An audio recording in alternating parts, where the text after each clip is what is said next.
Hello everyone, आपका हमारे YouTube channel पर स्वागत है। तो आज इस वीडियो में हम संघीय व्यवस्था यानी कि फेडरल गवर्नमेंट सिस्टम जो है इसके अवगुण यानी कि डीमेरिट्स देखेंगे कि इसके क्या क्या नुकसान होते हैं, क्या इसके अवगुण होते हैं। तो चलिए स्टार्ट करते हैं। स्टार्ट करने से पहले अगर आपने हमारे चैनल को सब्सक्राइब नहीं किया है तो कर लीजिए, ताकि हमारी हर वीडियो की अपडेट आपको टाइम से मिलती रहे।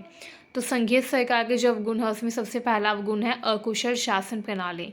इसमें क्या होता है, क्योंकि केंद्र तथा राज्य के बीच में शक्तियों का बंटवारा होता है, केंद्र में अलग सरकार होती है, राज्यों में अलग होती है, तो इससे कार्य क्षमता कम हो जाती है।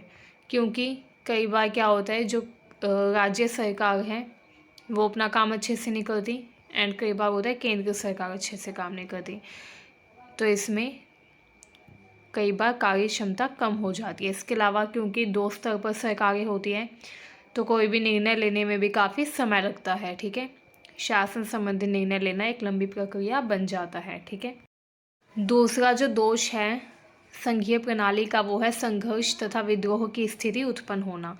इसमें क्या होता है, संघ सरकार तथा राज्य सरकारों के बीच में संघर्ष और विद्रोह की संभावना बनी रहती है। मतलब कि काफ़ी बार देखा जाता है कि केंद्र सरकार का राज्य सरकार से किसी चीज़ को लेकर झगड़ा हो जाता है, विवाद उत्पन्न हो जाता है। ठीक है, तो इसकी व्यवस्था है कमज़ोर शासन व्यवस्था, क्योंकि इसमें बांटा जाता है शक्तियों को, तो इसलिए कमज़ोर व्यवस्था भी कई बार साबित हो जाती है।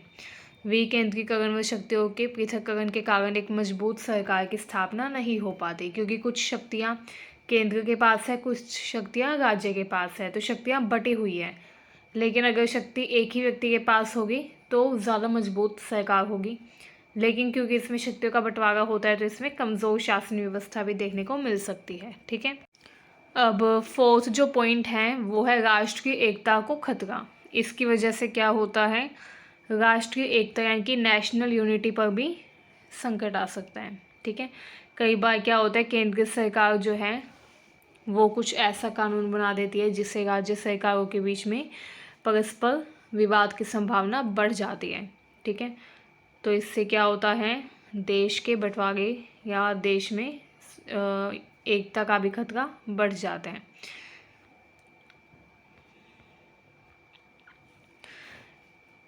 अब कई बार क्या होता है, कोई भी फैसला जो केंद्र सरकार ने लिया हो उस पर राज्य सरकार विद्रोह कर सकती है, तो इससे क्या होता है, राष्ट्रीय हित और एकता को खतरा उत्पन्न हो जाता है।